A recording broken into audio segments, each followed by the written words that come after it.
Hello friends, welcome है आपका हमारे YouTube channel knowledge with Alok Singh Rajput में। करोड़ों कर्मचारियों और पेंशन्स के दिन भर की 3 बहुत बड़ी खबरें लेके आया हूँ। तीनों की तीनों खबरें सभी कर्मचारियों और पेंशन्स के लिए बहुत ही इंपॉर्टेंट है। इसके रिगार्डिंग नए आदेश भी जारी हो चुके हैं। पूरे वीडियो को लास्ट तक देखिएगा, बने रहिए हमारे साथ इस वीडियो में लास्ट तक। और अगर चैनल में पहली बार आए तो चैनल को सब्सक्राइब कर लीजिए। सब्सक्राइब के इस रेड बटन को प्रेस करके साथ ही साथ हमारे वीडियो की लेटेस्ट नोटिफिकेशन के लिए आप इस घंटे के निशान को जरूर प्रेस कर लीजिए। तभी आपके पास हमारी वीडियोज़ की लेटेस्ट नोटिफिकेशन आ पाएगी और आप हमारी वीडियोज़ को वॉच कर पाएंगे। आप हमारे चैनल पर central government employees, state government employees, pensioners, family pension, defence, सैनिक, रेलवे सभी टाइप के कर्मचारियों के लिए न्यूज़ और इन्फॉर्मेशन हम लाते रहते हैं। इसलिए चैनल को सब्सक्राइब करके बेल आइकन को प्रेस कर लीजिए। चलिए आपको लेके चलते हैं पहली न्यूज़ पर।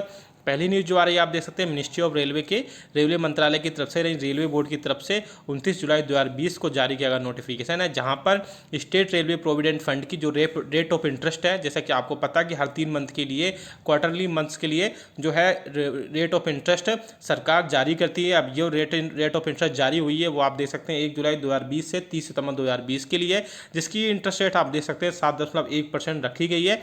तो सब्जेक्ट में आप देख लीजिए state railways provident fund rate of interest during the year 2020-21, 1 July 2020 and 30 सितंबर 2021।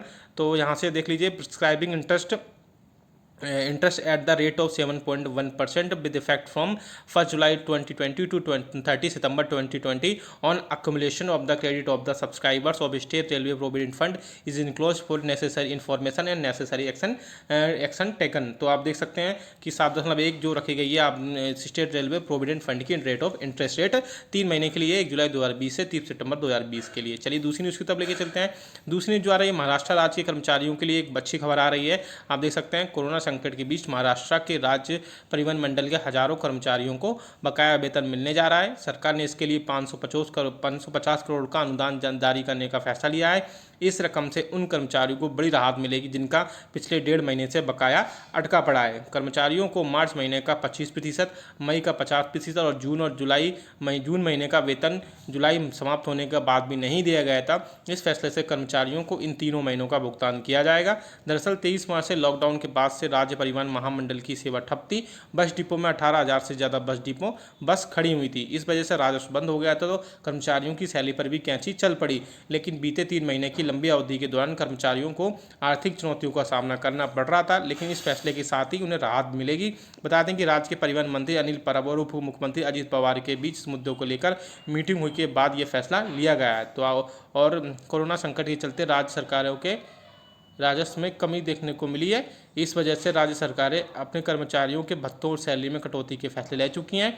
वहीं कई विभागों में कर्मचारियों के वेतन अटके हुए हैं, जिनके भुगतान लगातार मांग की जा रही है। तो आप देख सकते हैं कि धीरे धीरे राज्य सरकारें जो है अपने अपने लेवल पर वापस से जो है कर्मचारियों को पेंशन और सैलरी देने का काम स्टार्ट कर दिया है। चलिए नेक्स्ट न्यूज़ की तरफ लेके चलिए तीसरी न्यूज़ की तरफ लेके चलते हैं। भारतीय रेलवे के 8 रेलवे कैडर को आपस में जोड़कर एक इंडियन रेलवे मैनेजमेंट सिस्टम जिसे IRMS बनाने और रेलवे सिस्टम को रिस्ट्रक्चरीकरण करने के बोर्ड ने नए प्लान के एक हिस्से के तौर पर अब भारतीय रेलवे में शीर्ष प्रशासनिक पदों को अकेले वरिष्ठता के आधार पर भरने के बजाय अब एक पैनल द्वारा चयन के माध्यम से भरा जाएगा।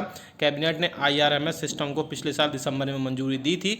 सूत्रों ने कहा कि रेलवे ने विलय के तौर तरीकों पर काम करने और मंत्रालय को सलाह देने के प्रबंधन कंसल्टेंसी फर्म को काम पर रखा गया है। नए नियम लागू होने के बाद 7वें वेतन आयोग के तहत वेतन पा रहे रेलवे कर्मचारियों पर इसका सीधा असर पड़ेगा।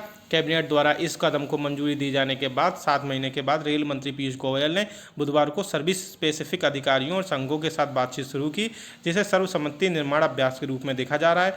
रेलवे में सिविल सर्वेंट जो 3 सेवाओं में हैं, ट्रैफिक कार्मिक और लेखा, इन्होंने इस विलय का विरोध करते हुए कहा था कि उन्हें इंजीनियरिंग सेवा के अधिकारियों के सामने सीनियरिटी में नुकसान हुआ।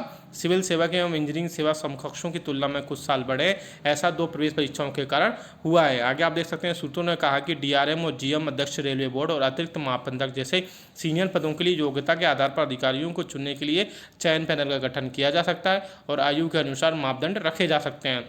ऑन पेपर या सीनियर पद ओवर टू ऑल है। एक अधिकारी ने कहा कि अगर इस तरह के कदम की सिफारिश अंत में सचिवों की समिति द्वारा की जाती है और गृह मंत्री अमित शाह की अध्यक्षता वाले मंत्रियों की समूह द्वारा अनुमोदित किया जाता तो उच्च पदों के लिए चयन पैनल में रेलवे के बाहर के लोगों के लिए शामिल हो सकते हैं। तो तीनों न्यूज़ देखनी, तीनों न्यूज़ बहुत इंपॉर्टेंट। वीडियो अच्छा लाइक करिएगा, शेयर करिएगा सभी दोस्तों के साथ में।